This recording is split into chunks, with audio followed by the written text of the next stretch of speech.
So I'm always the person that gets asked all the time, where are you really from? Because they can hear from my accent that it's not British, but they can't work out from what I look like where I'm really from. They're always shocked when I say I'm from Africa.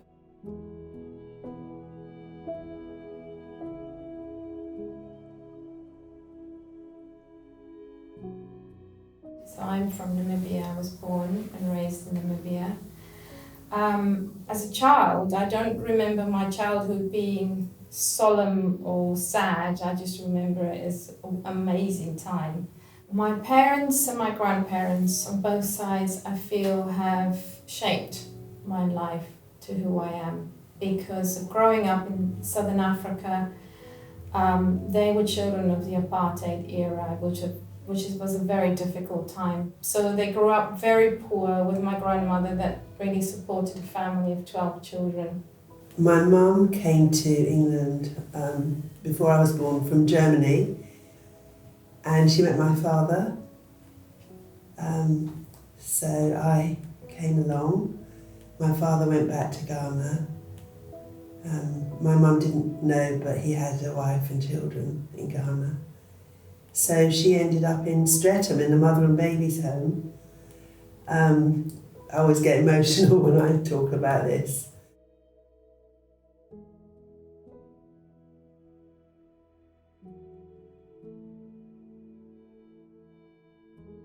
All the other mothers had their children adopted, all of them. So thankfully she was made of strong stuff. A friend of hers told her about a vacancy for a cook in a children's village called Pestalozzi that was in Sussex, in East Sussex. So she went along with a 2-year-old and got the job. My conception was in Nigeria. I was born in Britain. My parents were from India. I inherited their genetic lineage. They had been from a lineage that had been British subjects for 110 years by the time I was born. So they were also British, and then I lived in Nigeria until I was 6 years old. And so where am I from? I would say to the person, you tell me. Before coming to the UK, I was a reporter at one of our national newspapers called The Chronicle. And in the beginning, I was just covering general news stories, but I was much more drawn to doing feature articles for the Sunday paper. My writing career, you could say, started then. I was writing poetry in sixth form at my Jesuit college, run mainly by Jesuit priests. The colonial system didn't leave an infrastructure of creative outlets. No grand opera house, no grand theatre, no publishing house. Because the colonies were seen as providers of raw material. In the case of Guyana, bauxite, sugar, timber, molasses. So both myself and Grace, as budding writers, with a dream of being a professionally published writer. A few years later, I was working on my first novel, All of a Morning Sky, in Guyana. So you could say my writing career, started then, but there was no publishing houses in Guyana. With a bit of luck, you get published, and then you get something called royalties. That isn't going to happen in the Caribbean. We both thought, we both wanted to be professional writers. So we both came to England to develop ourselves as writers. I am from Eritrea, and I came to study as an international student in 1992, and I finished my first degree at South Bank University.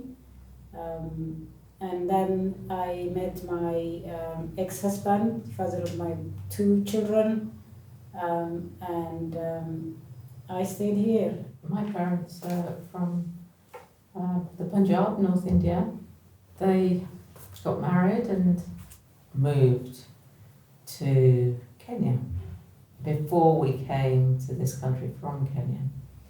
My mum and dad, between them, worked different jobs to make sure that we had, one, the money, two, the money to send my dad as a overseas student to Swansea University to re-qualify all the things he'd already done. So he did it in an accelerated 2 years, re-qualified, and then brought all of us over. So for me, my first home is Africa. I was born in Somalia, then my family moved to the Netherlands. We lived there for 10 years and then we moved to the UK. My family moved to Europe as refugees because of the civil war in Somalia, and I've always been aware of kind of the situation back home and how privileged we were in a sense to be able to move to Europe and have access to all of these opportunities and things like that.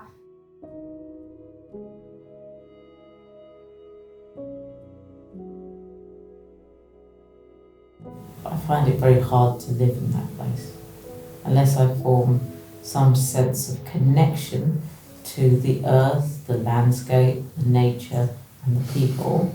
And when I see a scene like that, there's something that grounds me, that really puts me at peace and heals me. Nature is very, very generous here.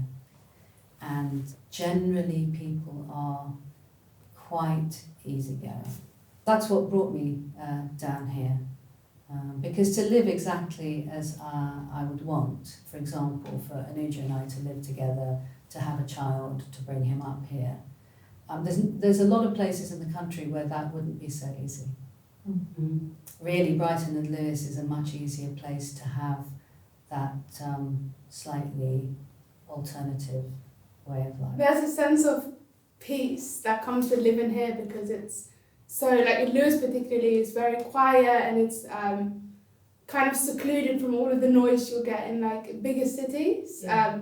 But I guess because it's still, I've been here for a couple of months now, and it still doesn't quite feel like home. Yeah. But then I think for me, the UK will never really feel like home. Like I think my heart is in Somalia, really. My husband is from East Sussex. We ended up in his home place.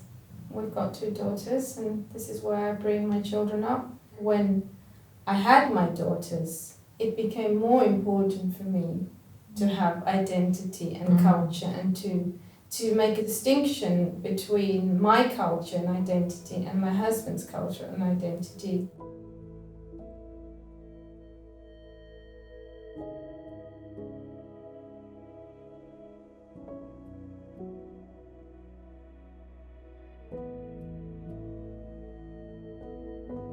When I came to England, I have to say, probably I still remember it as a very traumatic time, because with all of that colour and syncretism and different flavours and celebrate, I came here and it felt like going from a colour movie into a black and white movie.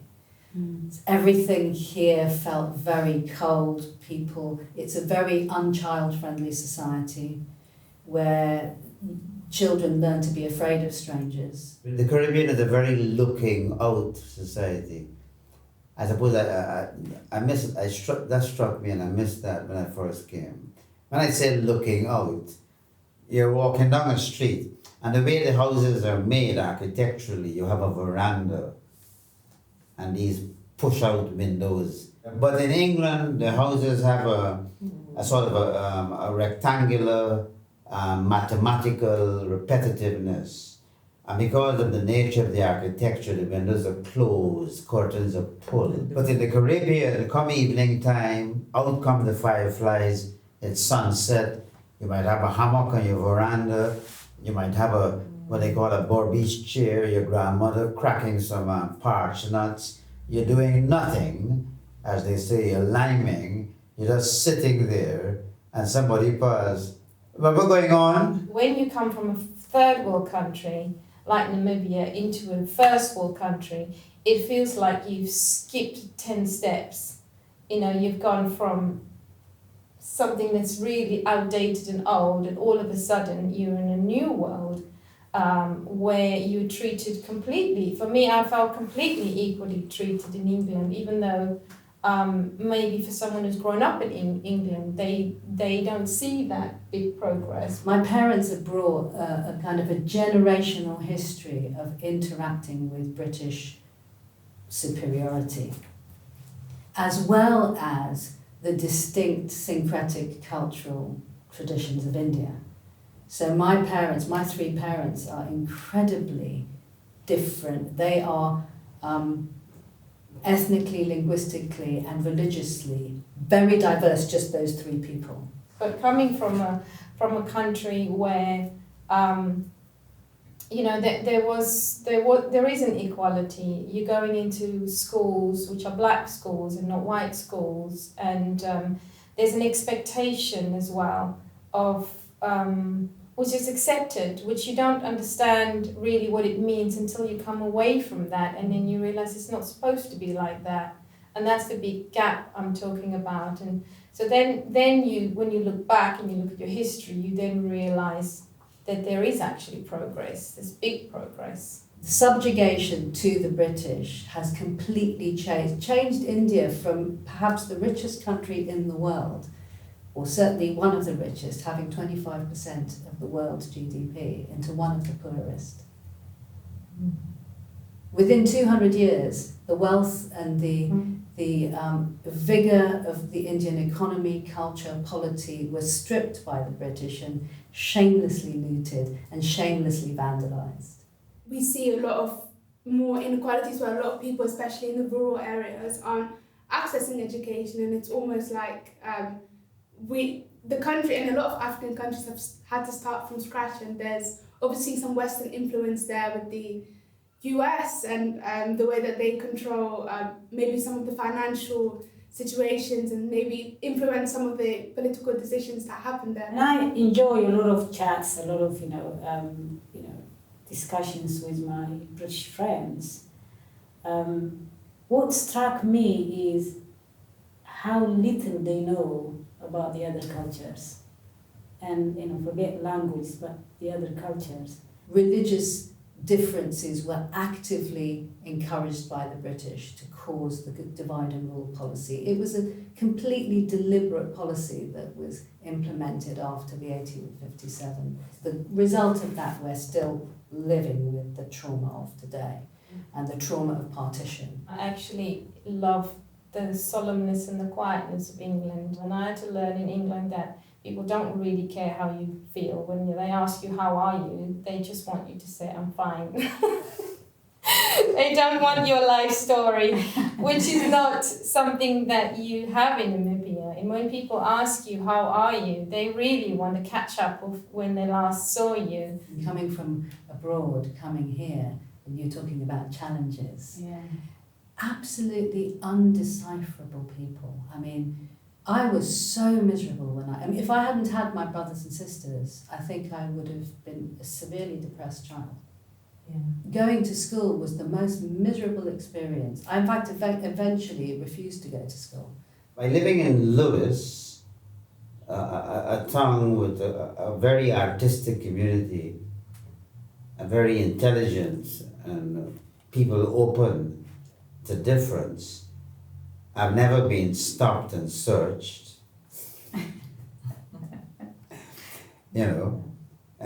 I haven't been whisked into a cell, but that doesn't mean that reality is the universal reality for people living in Brixton or living in Manchester, in a city, Birmingham, Bristol.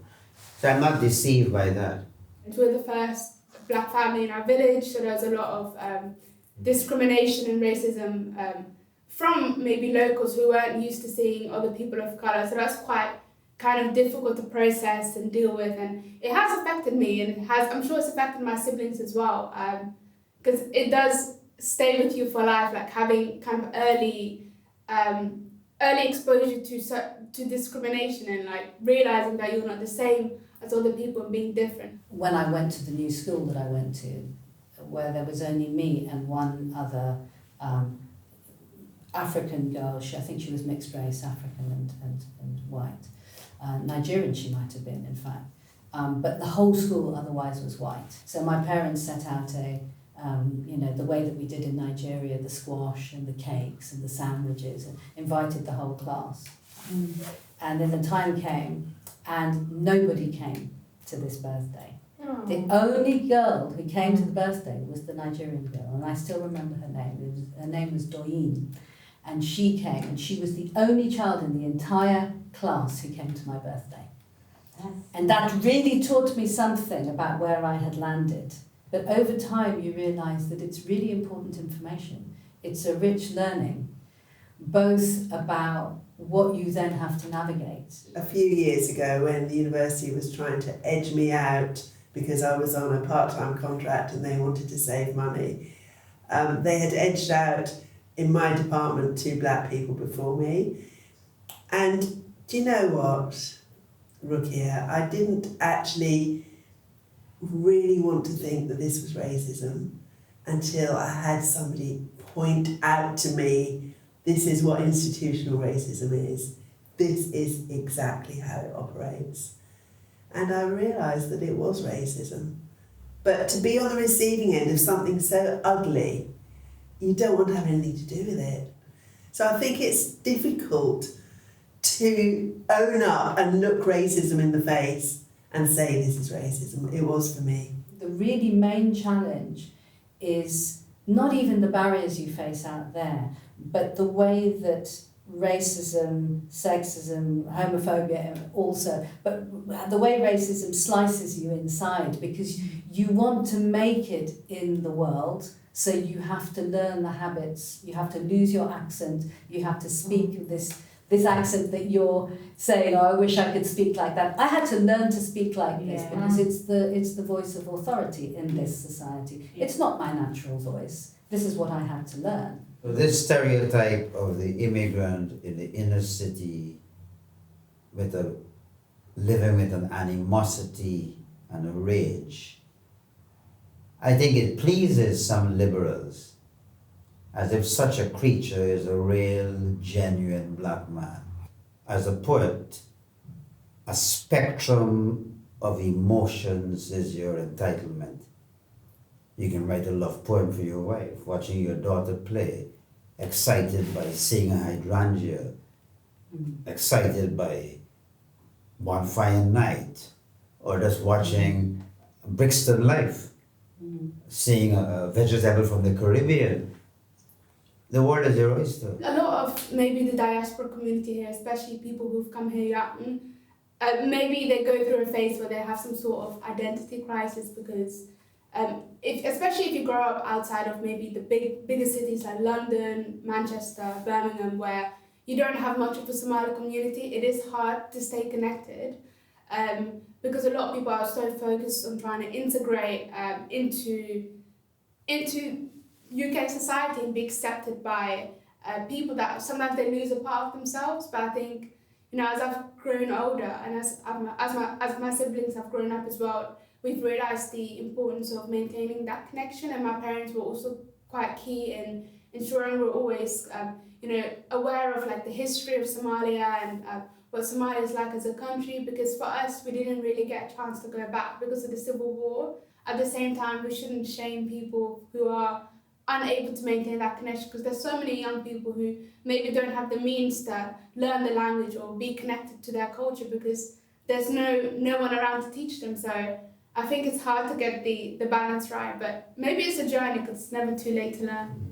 I am, whether I like it or not, a role model to other people in one way or another. And that whatever I've achieved in life, whether it's being one of the first women of colour who went to my college at Cambridge, whether it's running my own business and teaching equality, diversity and inclusion, which is what I've been doing for 30 years, or whether it's raising a family against all kinds of historical and contemporary odds, that role modelling actually, just by being who I am and trying to do the things I do, is making a contribution to this society. So as a young black in this society, it's important to have role models who are black. If you like athletics, okay, you admire Usain Bolt. But you've got to get out of that black and white box. Your heritage is this. So as a young black bright teenager who loves science, part of your role models could be Einstein. And I'm not saying we have to bash children over the head with racism, but we have to educate them about the truth. And there is a legacy that this country has. It doesn't need to be ashamed, but it needs to be open-minded.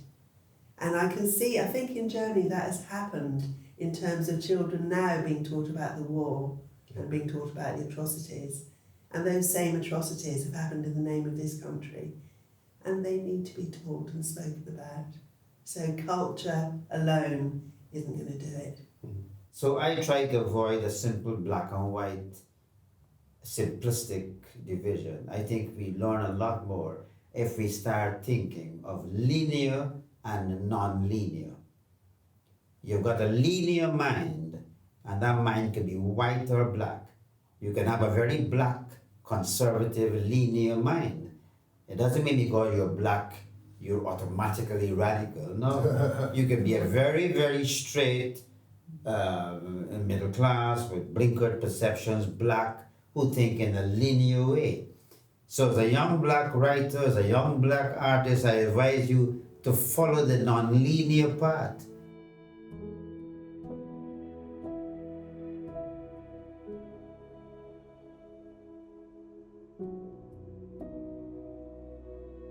London was a big draw for me because of the diversity of multicultural community, but also because I wanted to find out who I was, my identity, my sexuality. Where did that put me? I wanted to see people who were the same as me or who I could identify with other women. My family, to kind of grow up outside of Somalia, it has been a lot of kind of barriers and challenges trying to adapt and moving from one country to the other, trying to get used to the language. It's been a lot of kind of challenges there. I wanted to be an artist. I wanted to be in the arts. I wanted to be creative, and I had to fight for that. But this country allowed me to fight for that and gave me the space and the time and the education system to do it.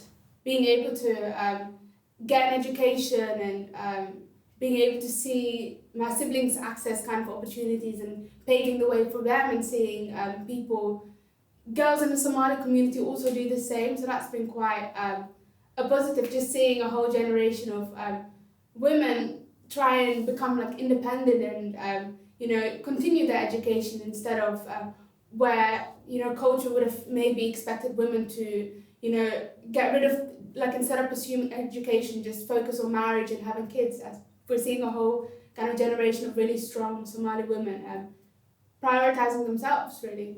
I am of mixed race, so I don't have a culture, a language. I've made my own sort of culture, maybe through my own family, and that's where I am truly at home.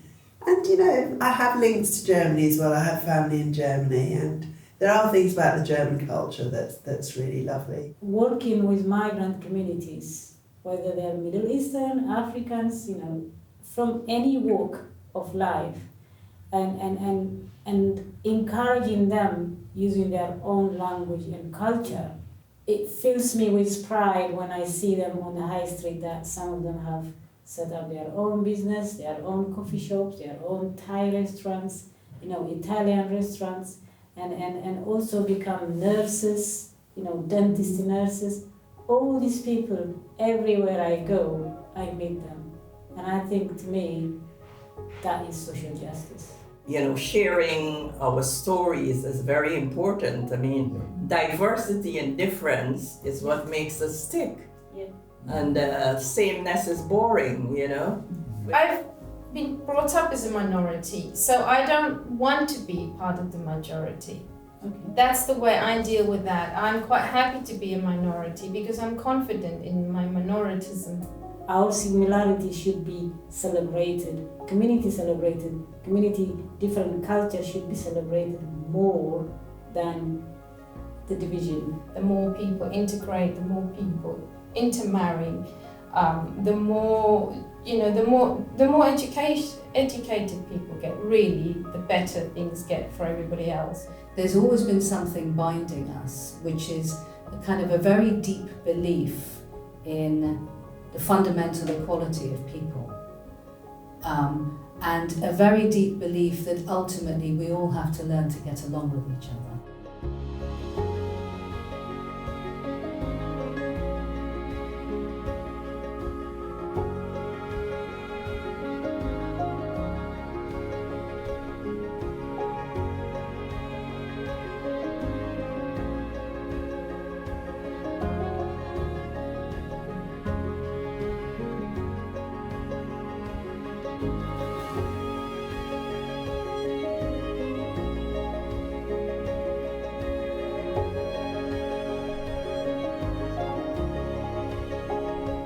So this was 2013, when Anuja and I decided to have our civil partnership here in Lewes, and we did the registration in the town hall.